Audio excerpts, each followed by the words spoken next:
I live in a democratic environment where people rule the country through its well-written constitution. As a citizen, I want the organs of democracy to be supreme in their own spheres and independent of each other in their decision making. In India, as in most of the democracies, executive is hardly independent of the legislative because all ministries are headed by ruling party members. Even important autonomous bodies within the executive, like CEC, CVC, and CBI, are not fully independent. When it comes to the judiciary, besides the custodians of the constitution, judiciary is my final answer to all attempts on my life, property, rights, and freedom. My confidence in judiciary will only come when I know that it is able to perform independently.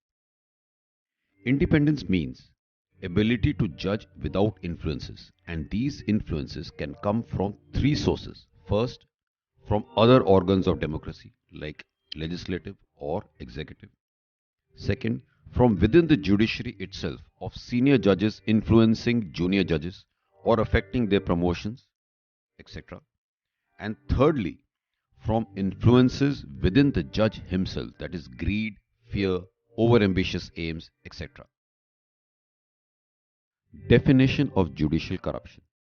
The United Nations Conventions Against Corruption of 2003, UNCAC, lists certain acts of corruption: intentional, active, and passive bribery, deliberate embezzlement, trading in influence, abuse of functions, illicit enrichment, extortion, theft, fraud, favoritism, nepotism, and clientelism, or other conducts that create or exploit conflicting interests. How far the consequences of corruption reach is hard to measure. Even so, it is difficult to overstate the negative impacts of judicial corruption since the damages on society are grave, and this is why it is so important to effectively rid the judiciary from corruption. How much judicial independence is good enough is often a matter of debate. Where too little independence is likely to increase the influence of other two branches over the judiciary, thereby leading to judicial corruption. On the other hand, even too much independence is also likely to corrupt the judiciary. Because with independence comes power, and as the famous saying, power corrupts and absolute power corrupts absolutely. The consequence of too much judicial independence leading to judicial corruption has intrigued the democracies of almost all countries around the world and is the topic of today's video. Let us now see if the Indian judiciary today shows the sign of judicial corruption as we have defined above. For the first time in India, a sitting High Court judge was sentenced to 6 months in prison for making allegations of corruption against Supreme Court judges in May 2017. In a more recent instance of December 2020, the CBI made direct allegations of corruption against a sitting judge of the Lucknow bench of the Allahabad High Court when it booked the judge for receiving illegal gratification for allegedly favoring a medical college in a case. Instances of corruption and bribery in the lower rungs of the judiciary keep getting reported regularly from across the country that only add to an overall negative narrative against the judiciary. For example, in April 2018, 3 judges of lower courts in Telangana were arrested for possessing assets disproportionate to their known sources of income. Similarly, in Gujarat, 2 judges of the lower judiciary were arrested for allegedly taking money to settle cases during their posting at Vapi Court in 2014. In January 2018, 4 sitting Supreme Court judges held a news conference to highlight alleged rot that they claimed had set in the judiciary. Former Chief Justice of India Ranjan Gogoi was nominated to Rajya Sabha after less than 6 months of his retirement. In the last year of its tenure, he was involved in many crucial judgments including the Rafale deal case, the Ayodhya case and the Assam NRC case. In the past too, Justice Ranganath Mishra, retired as Chief Justice of India in 1991, was appointed as the chairman of the National Human Rights Commission and later, after some years, was sent to Rajya Sabha on the Indian National Congress's ticket. All political parties have been appointing senior judges to lucrative posts after their retirement. These appointments also undermines judicial independence. Even though we have not witnessed many impeachments, convictions, or punishments, maybe because of the judicial immunity provided to judges, these allegations highlight the malice of corruption in our judiciary. These were just a few examples. You may like to visit the internet and see other innumerable cases of judicial corruption in India. I am naming a few which you may like to pause the video and read.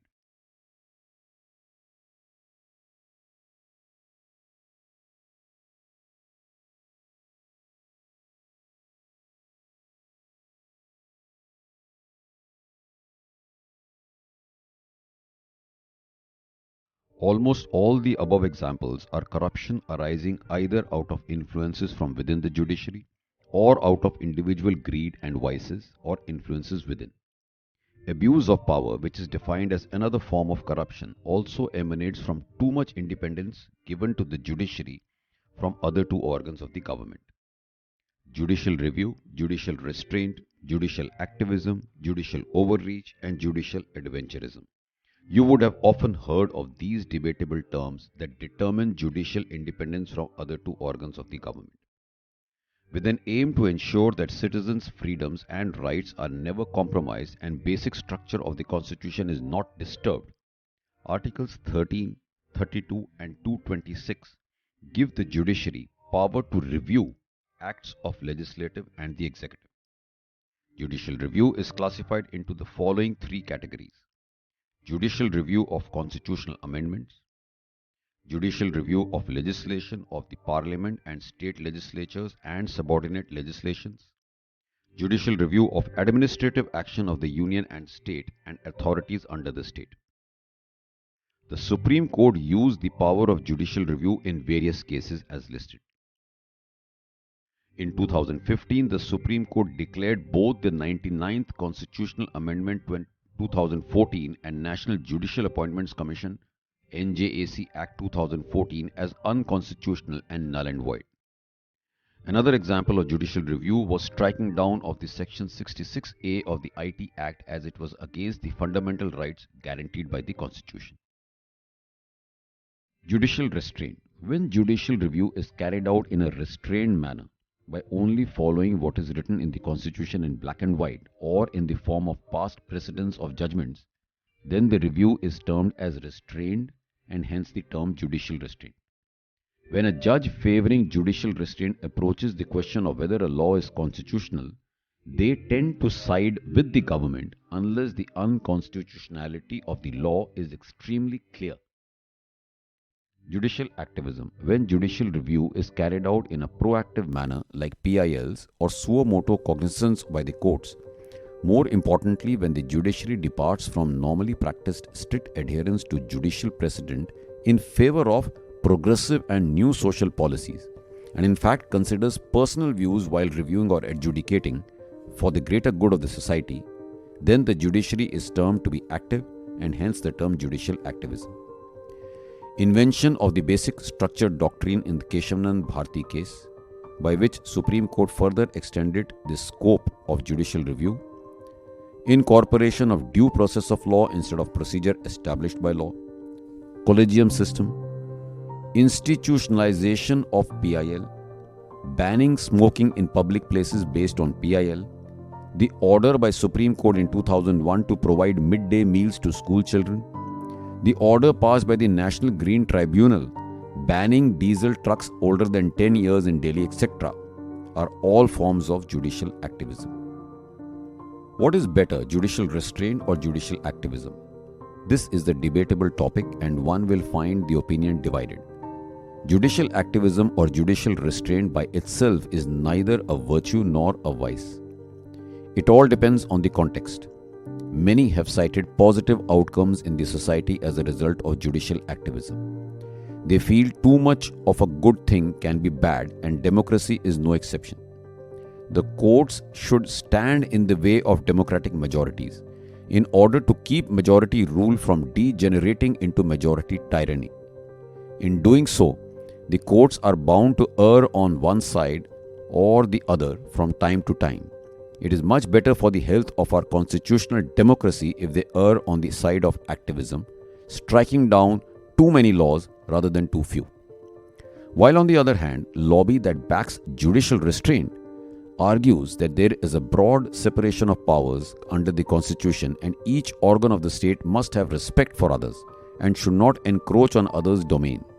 They believe that although the earlier instances of judicial activism was connected with enforcing fundamental rights, nowadays judiciary has started interfering in the governance issues as well. However, an overly active judiciary tends to overstep and transgress into the domain of other organs in what is termed as judicial overreach.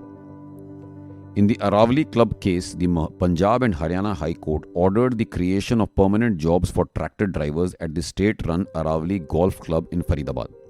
The Supreme Court ruled that the executive had the authority to create posts, not the judiciary. Most recently, the court's interference in the Sabrimala issue is considered by many as judicial overreach. Some other cases of judicial overreach can be read on pausing the video. Some of the examples cited in the para of judicial activism can be also categorized as judicial overreach. What makes any action activism or overreach is based upon the perspective of individuals. Suffice to say that judicial activism tends to make the judiciary step into the domain of the legislative or executive, and therefore, while some form of judicial activism might be good for the country, but an extreme form of activism, or in other words, judicial overreach, which is sometimes also called judicial adventurism, may not be good for the democracy and should normally be discouraged. The policies and rules made are not necessarily bad. They may be good, but for the overall health of a democracy, stepping in domains of other organs is an adverse trend and may never yield good results.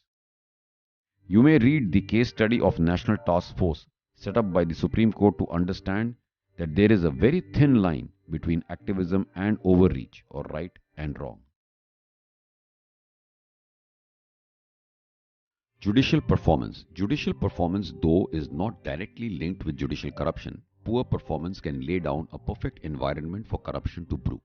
Therefore, if the nation is able to create perfect conditions for the judges to perform, then this would help improve judicial independence and bring down judicial corruption. Pendency in courts.